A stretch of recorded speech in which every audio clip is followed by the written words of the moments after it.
নমস্কার বন্ধুরা, আশা করি সবাই ভালো আছেন, সুস্থ আছেন। আজকে বানাবো গাজরের রসমালাই। গাজরের রসমালাই অসাধারণ তুলতুলে নরম, একদম দারুণ খেতে। মিষ্টি আমরা এখন কেউ খাই না, কেউ ভালোবাসি না, কিন্তু মাঝে মধ্যে এই রকম হেলদি মিষ্টি হলে সেটা তো খাওয়াই যায়, তাই না কি? আমি গাজরগুলোকে এইভাবে টুকরো টুকরো করে নিয়েছি, নিয়ে আর বড় চামচের বড় হাতার 4 হাতা দিয়ে দিয়েছি দুধ। আমি দিয়েছি গরুর দুধ, আপনাদের কাছে যা থাকবে সেটাই দেবেন। আর দিয়ে দিলাম চিনি, বড় চামচের 2 চামচ মতো চিনি। ওইদিকে পেস্ট করে নিয়েছি। আর এবারে কড়াই বসিয়ে দিলাম দুধ, বড় কাপের 1 কাপ দুধ দিয়ে দিয়েছি।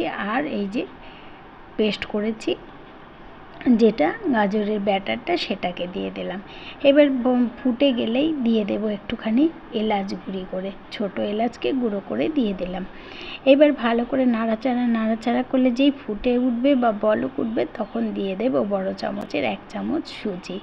ব্যাস, এবার কিন্তু নাড়তে নাড়তে যখন ডেনা ব্যথা করবে, উফ, তখন মনে হবে আহা হা হা। এবারে কেউ একটু হাতটা টিপে দিলে ভালো হয়, তখন দেখবেন হয়ে এসছে। এই যে হাত ব্যথা যখন হবে তখন হয়েই আসবে। যাই হোক, হয়ে গেছে। এইভাবে আলু ভাতের মন্ড মতন যেই হবে, তখনই এই ব্যাটারটা তৈরি হয়ে গেল। ব্যাস, এইবারে নামিয়ে নিয়ে একটু ঠান্ডা করে নিতে হবে। নিয়ে হাতে একটুখানি ঘি অথবা রিফাইন তেল লাগিয়ে এবারে গোল গোল করে শেপ দিয়ে নিতে হবে রসগোল্লার মতো। তারপরে আবার কড়া বসিয়ে দিয়েছি, কড়াই দিয়ে দিয়েছি আবার বড় কাপের 1 কাপ দুধ, গরুর দুধ। আর দিয়ে দেব আমুল দুধের গুঁড়ো। আর দিয়ে দিচ্ছি বড় চামচের 1 চামচ আমুল দুধের গুঁড়ো। একটু উষ্ণ গরম হয়েছে নাকি আগে দুধটা দেখে নিতে হবে। উষ্ণ গরম হলেই আঙুল দিয়ে একটু দেখতে হবে যাতে আঙুলে না পুড়ে যায়, ব্যাস দিয়ে দিতে হবে। কিন্তু বেশি গরম হয়ে গেলে এটা ডেলা পাকিয়ে যাবে। ব্যাস, এবারে এই দুধটা আমি দিয়ে দিলাম।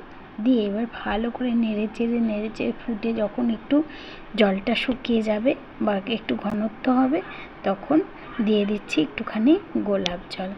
আবার একটু ফুটিয়ে নিয়ে যখন ঘনত্ব হচ্ছে, তখন দিয়ে দেব ওই গাজরের রসগোল্লাগুলো। গাজরের রসগোল্লাগুলো এত সুন্দর খেতে হয়েছিল না, কি বলবো।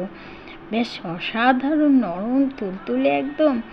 তার মধ্যে যদি রসমালাই দেওয়া যায় তো আরও সুন্দর খেতে হয়েছে। ভালো করে ফুটে গেলে আমি ওপর থেকে দিয়ে দিলাম আলমন্ড বাদাম আর পেস্তা বাদামের কুচি। এবার ভালো করে আবার একবার ফুটলো। ফোটার পর যখন দেখলাম একটু গ্রেভিটা ঘন হয়ে গেছে, তখন নামিয়ে নিলাম। নামিয়ে নিয়ে আবার একটুখানি পেস্তা গ্রেট করে ওপর থেকে দিয়ে দিলাম। দেখুন কি সুন্দর হয়েছে। যেমন সুন্দর হয়েছে তেমন খেতেও কিন্তু অসাধারণ হয়েছে। আমি মেয়েকে বললাম দাঁড়া একবার টেস্ট করি, বলে এইবার নিয়ে নিয়েছি বাটিতে নিয়ে। এবার দেখছি টেস্ট করে কেমন হয়েছে। মেয়ে কিন্তু বললো মা আমি কিন্তু বেশি খাবো না। আমি অর্ধেক খেয়ে দেখলাম অসাধারণ খেতে হয়েছে, দারুণ খেতে হয়েছে। কি বলবো, জাস্ট বলে শেষ করতে পারবো না। মিষ্টি আবার এত কিছু। এটা কিন্তু সন্দেশ বানালেও পারা যায়। যদি রসমালাই না হয়, কেউ সন্দেশ বানাতে চাইলেও বানাতে পারে, সেটাও কিন্তু খেতে কিন্তু অসাধারণ লাগবে। দেখুন যখন কাটছি কি নরম, একদম নরম হয়ে আছে ভেতরটা। অসাধারণ টেস্ট ছিল।